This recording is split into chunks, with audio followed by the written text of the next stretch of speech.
Hello friends, welcome to my mini blog. तर आता आम्ही आलो आहोत कोची येथील मेरई बीचजवळ.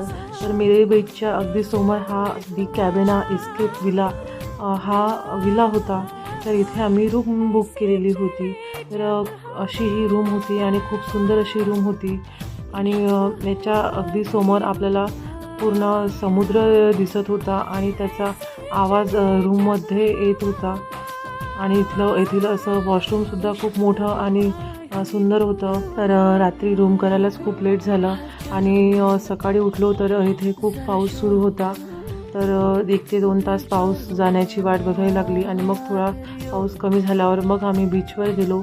आणि बीचवर असा हा बीच होता.